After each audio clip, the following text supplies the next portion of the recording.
Hello everyone, welcome back to the another episode. আজকে আমরা খুবই একটি ইন্টারেস্টিং বিষয় নিয়ে আলোচনা করব। এই বিষয়টি খুবই গুরুত্বপূর্ণ। দেখুন, কিছুদিন পূর্বে ফেসবুক, হোয়াটসঅ্যাপ, ইনস্টাগ্রামের সার্ভার নাকি ডাউন হয়ে গেছিলো, যার জন্য আমরা অনেকেই অনেকটা বিভ্রান্তিকর পরিস্থিতিতে পড়ে গিয়েছিলাম যে অ্যাকচুয়ালি হয়েছেটা কি। অনেকে অনেকভাবে বর্ণনা দিয়েছে কী হয়েছিল, কেন হয়েছিল। অ্যাকচুয়ালি কিন্তু মার্ক জাকারবার্গ কিন্তু এই বিষয়ে কোনো কথা বলেনি, জাস্ট তিনি এটার জন্য দুঃখ প্রকাশ করেছেন।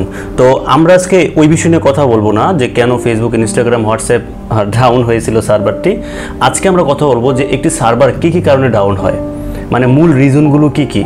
হয়তোবা আমি সবগুলো আইডেন্টিফাই করতে পারিনি বা পারবো না, কারণ সার্ভারের অ্যালগোরিদম বা সার্ভার সম্পর্কে এত স্টাডি আমি করিনি।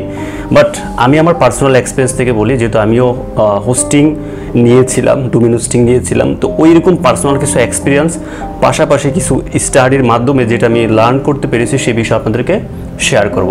তো প্রথমত আমাদেরকে বুঝতে হবে অ্যাকচুয়ালি যে সার্ভার বা হোস্টিং যেটাকে আমরা বলি না কেন, এই জিনিসটা আসলে কি। ইতিপূর্বে আমি একটি ভিডিও বানিয়েছি যে সার্ভার কি, সার্ভারের কাজ কি। আমি একটু সহজ করে যদি বলি, সার্ভারটা বুঝলে আপনাদের ওই বিষয়টা বুঝতে খুব সুবিধা হবে।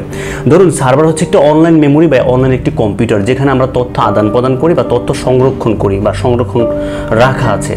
ধরুন, আমরা যে গুগলে যে কোনো বিষয়ে তথ্য খুঁজি বা সার্চ করি, ইউটিউব কিংবা গুগলে যে কোনো সার্চ ইঞ্জিনে যে আমরা খুঁজি কোনো কিছু, খোঁজার পর যে আমাদেরকে তথ্যগুলো দেয় বা সেই তথ্যগুলো আমরা পাই, এই তথ্যগুলো থাকে কোথায়?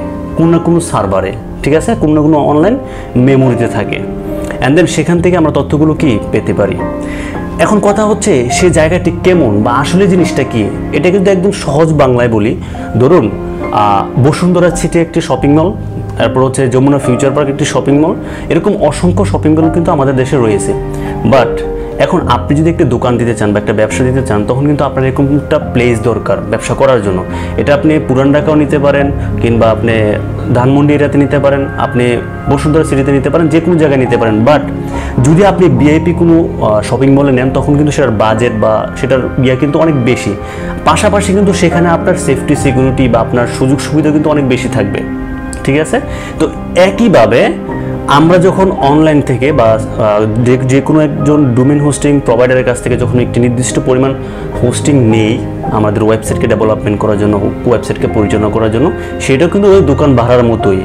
এখন দেখতে হবে যে আপনি যার কাছ থেকে সার্ভিসটা নিচ্ছেন, মানে যার কাছ থেকে আপনি হোস্টিং সার্ভিসটি নিচ্ছেন, তার সার্ভিস কতটুকু ভালো। সেটা কি বসুন্ধরা সিটি শপিং মলের মতো, নাকি পুরান ঢাকার আশেপাশের গলির একটি দোকানের মতো, এরকম একটা বিষয় কিন্তু থেকে যায়। মানে যেখানে আপনার সার্ভিস ভালো হবে, অবশ্যই সেটার অ্যামাউন্টও বেশি হবে। যেখানে সার্ভিস ভালো হবে না, সেটার অ্যামাউন্ট অবভিয়াসলি কম হবে। কারণ একজন হোস্টিং প্রোভাইডার কিন্তু মানে প্রফিট কম করে কিংবা প্রফিট না করে আপনাকে হোস্টিং প্রোভাইড করবে না। তো এটা হচ্ছে একটা মূল বিষয় যে আপনি একটি দোকান ভাড়া নেওয়ার সময় যেরকম ভালো একটা দোকান খুঁজে নেন, এই দোকানের টার্মস অ্যান্ড কন্ডিশন জেনে নেন, এখানে কী কী সুযোগ সুবিধা পাবেন সে বিষয় জেনে নেন। ঠিক একইভাবে আপনারও উচিত, যদি কোনো হোস্টিং প্রোভাইডারের কাছ থেকে হোস্টিং নেন, তাহলে আপনাকে ঠিক একইভাবে যাচাই করতে হবে যে এখান থেকে আপনি কী পাচ্ছেন, কী পাচ্ছেন না, কী করতে পারবেন, কী করতে পারবেন না, মানে টার্মস অ্যান্ড কন্ডিশন, নিয়ম নীতি সব কিছু আপনাকে জানতে হবে। অনেকে আমরা করে থাকি কি, আমি নিজেও করেছি, যেটা আমি হোস্টিং সম্পর্কে তত বেশি জানতাম না বা ডোমেইন সম্পর্কে। বাট যখন আমরা ফার্স্ট হোস্টিং এবং ডোমেইন নেই, IT-learning.plus ডোমেইন এবং হোস্টিং নেই একটা যে কোনো একটা কোম্পানি থেকে, আর কি নাম বলছি না, তো নেওয়ার পর আমার হোস্টিং সম্পর্কে ধারণা নেই। বাট যখনই আমরা সেই ওয়েবসাইটটি ক্রিয়েট করার পর ওয়েবসাইটে কিছুদিন পর যখন লগ ইন করতে যাই, আমি প্রায় 7 থেকে 8 বার চেষ্টা করেছি, বাট পারতেছি না। তখন আমার তো রাগ উঠলো যে যার কাছ থেকে আমি হোস্টিং নিলাম সে কেন এরকমটা করলো। হয়তো তাদের সার্ভার ভালো না, তাদের সার্ভিস ভালো না। তখন আমি ফোন দিয়ে উল্টাপাল্টা শুরু করে দিলাম যে আপনারা কী সার্ভিস দিচ্ছেন, আপনাদের সার্ভিসের সমস্যা, আপনাদের সার্ভারের প্রবলেম, আমি আমার ওয়েবসাইটে লগ ইন করতে পারছি না, বিভিন্ন ধরনের অভিযোগ আমি শুরু করে দিলাম। তখন তিনি আমাকে শান্ত গলায় বললেন, আচ্ছা আপনার ওয়েবসাইটের নামটা বলুন, মানে আপনার ডোমেইনের নামটা বলুন। আমি বললাম, নাম দিয়ে কী হবে, আপনি তো সবই জানেন, আপনি তারপর নাটক করতেছেন। অ্যাকচুয়ালি তিনি কিছুই জানেন না, কারণ একটা হোস্টিং প্রোভাইডারে কিন্তু অনেকগুলো সার্ভিস থাকতে পারে, অনেকগুলো সার্ভার থাকতে পারে। তো সো আমাদের উচিত তার সাথে ভালোভাবে আচরণটা করা, যেটা আমি করতে পারিনি, বাট ওইটা আমার মিস্টেক ছিল। তো সো এখানে বিষয়টা হচ্ছে আমাদের কেন এরকমটা হয়। অনেকটা এরকম হওয়ার কারণ হচ্ছে আমরা হোস্টিং সম্পর্কে নলেজ নেই, কীভাবে এটাকে ব্যবহার করতে হয়, কী কী পাচ্ছি, কী কী পাবো না, এই বিষয় সম্পর্কে A to Z আপনাকে ক্লিয়ার ধারণা রাখলেই আপনি ভালো একটি সার্ভিস পেতে পারেন। তো যাই হোক, আমরা অন্য টপিকে চলে গেছি যদিও, বাট এটা আপনাদের উপকারে আসবে। তো প্রথমত হচ্ছে একটি সার্ভার কী কী কারণে ডাউন হয়, সার্ভার বা একটি সার্ভারে কী কী ধরনের প্রবলেম হতে পারে। এই প্রবলেমগুলো হয় সাধারণত দুটা কারণে। প্রথমত হচ্ছে একটা হচ্ছে আপনার প্রবলেম, যেটা আপনি না বুঝে করে থাকেন, আরেকটা হচ্ছে যেটা সার্ভারের প্রবলেম বা হোস্টিং প্রোভাইডারের প্রবলেম। তো অ্যাকচুয়ালি আপনার প্রবলেম কোনটা? আপনার আমার প্রবলেম হচ্ছে যখন আমরা ভুল ইউজার নেম এবং পাসওয়ার্ড দিয়ে বারবার ট্রাই করি সেই ওয়েবসাইটে লগ ইন করবার জন্য, তখন আমাদের আইপিটি ব্লক করে দেওয়া হয়। ঠিক আছে, আমাদের আইপিটি যখন ব্লক করে দেওয়া হয় তখন আমাদের মাথা গরম হয়ে যায়, কেন আমাদের ওয়েবসাইটে আমরা লগ ইন করতে পারতেছি না। তো এই ভুলভাল কাজ করলে আমাদের এরকমটা হয়। তো আমাদেরকে অবশ্যই মনে রাখতে হবে যে আমরা যে কাজটি করছি জেনে শুনে বুঝে করছি নাকি আমার নিজের মন গড়া মতো আমি কাজ করছি, এই বিষয়টা আমাদেরকে মনে রাখতে হবে। আরেকটা বিষয় হচ্ছে যে সার্ভার সম্পর্কে বা হোস্টিং সার্ভিস সম্পর্কে আমাদের সঠিক জ্ঞান না থাকা। অ্যাকচুয়ালি সেখানে আমি কী করতে পারবো, এই যে কিছুক্ষণ পূর্বে বললাম, আপনার একটা দোকান নেওয়ার সময় কিংবা একটা যে কোনো বিষয় কেনার সময় কিন্তু আপনারা যাচাই করেন কী কী পাবেন কী কী পাবেন না। বাট যখন আমরা হোস্টিং সার্ভিসের কথা বলি তখন এটা নিয়ে এত স্টাডি করার কারণ কি?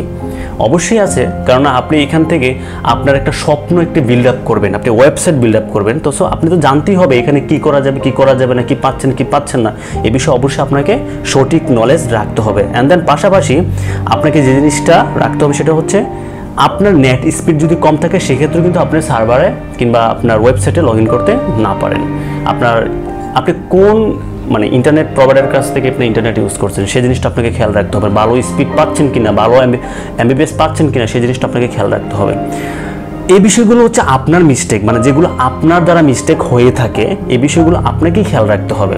অনেক সময় আমরা শেয়ার্ড হোস্টিং ইউজ করে থাকি, হোস্টিং সার্ভিস একটাই বাট আইপি দুজনের জন্য একটা। তো দেখা যাচ্ছে আপনি ট্রাই করতেছেন এই ওয়েবসাইটে ভিজিট করবার জন্য কিংবা ওই সার্ভারে ভিজিট করবার জন্য, সেও একই আইপি দিয়ে ট্রাই করতেছে কি সেখানে প্রবেশ করার জন্য। ওই দুজনে একসাথে ট্রাই করবার কারণে কি হয়ে যায়, আপনি সেখানে প্রবেশ করতে পারেন না। পাশাপাশি আরেকটি বিষয় হচ্ছে আপনার আইএসপির বা ডিএনএস এর সমস্যা বা ডোমেনের সময়সীমা শেষ হওয়ার জন্য আপনার এই সমস্যাটি হতে পারে। অনেক সময় দেখা যাচ্ছে আপনি ডোমেন হোস্টিং সার্ভিস নিয়েছেন বাট সে সম্পর্কে আপনার প্রপারলি জ্ঞান না থাকার কারণে আপনার ডোমেনের মেয়াদ শেষ কিংবা আপনার হোস্টিং সার্ভিসের যে কন্ট্যাক্ট ছিল সেটাও মেয়াদ শেষ হয়ে গেছে, আপনি সেই বিষয়ে অবগত না বা আপনি খেয়াল রাখেননি, সেটাও একটা মিস্টেক হতে পারে। এই বিষয়টা একটু দেখে নেবেন। আরেকটা বিষয় হচ্ছে আপনার ভাইরাস অ্যাটাক, এটা খুবই ইম্পর্টেন্ট।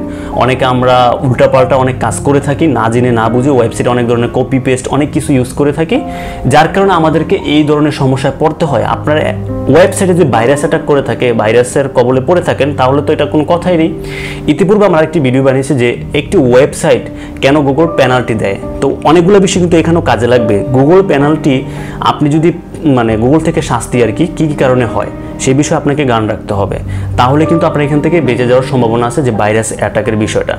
তো আরেকটি বিষয় হচ্ছে আমাদের যে সার্ভার যদি কাজ করে থাকে বা সার্ভার যদি তাদের ডেভেলপমেন্টের কাজ করে থাকে সেক্ষেত্রে আমাদের প্রবলেম হতে পারে। তো সেক্ষেত্রে আপনার ইমেল বা আপনার জিমেল বা আপনার সোশ্যাল মিডিয়া লিঙ্কগুলো চেক করে নেবেন যে আপনাকে কোনো তথ্য দিয়েছে কিনা সেই সার্ভিস হোল্ডার থেকে বা সেই হোস্টিং প্রোভাইডারের কাছ থেকে, যে কতদিনের জন্য তাদের সমস্যা থাকতে পারে, বা আপনি একটু কন্ট্যাক্ট করে নেবেন। ঠিক আছে, অ্যান্ড দেন লাস্ট ওয়ান যে বিষয়টি সেটা হচ্ছে আপনার ব্যান্ডউইথ যদি কম থাকে।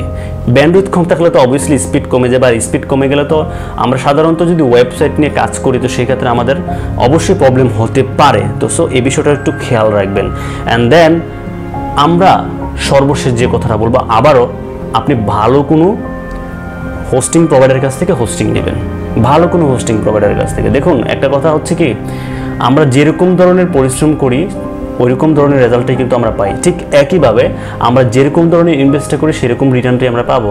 তো কম টাকা দিয়ে ডোমেন হোস্টিং নিয়ে আমরা ভালো জিনিস আশা করছি, এটা বোকামি। হোস্টিং প্রোভাইডার কখনো তার কাস্টমারদেরকে, আমি যতটুকু জানি, যদি সে অবভিয়াসলি মানুষের সেবা করতে আসে, কখনোই সে মানুষকে কষ্ট দিবে না যদি তার স্পেসিফিক কোনো প্রবলেম না হয়ে থাকে। তো তারপরও বাংলাদেশে অনেক আছে, হাজার হাজার এবং হোস্টিং প্রোভাইডার আছে যারা বিভিন্ন ধরনের মানুষকে প্রবলেম ফেস করায় এবং ফেস করে বিভিন্ন ধরনের টাকা আদায় করে সমস্যায় ফেলে, এবং দেখা যাচ্ছে তাদেরকে সার্ভিস দেওয়ার পর যা দেওয়ার কথা ছিল তা দিচ্ছে না, এটা একটা প্রবলেম হতে পারে। তো সর্বশেষ আমার কথা হচ্ছে, আমি যে বিষয়গুলো নিয়ে আপনাদের সাথে কথা বলেছি এই বিষয়গুলো থেকে আপনারা যদি কিছু শিখে থাকেন অবশ্যই সেগুলো অ্যাপ্লাই করবেন, কেননা এই বিষয়গুলো তো শেষ না, আপনাকে আরও স্টাডি করতে হবে।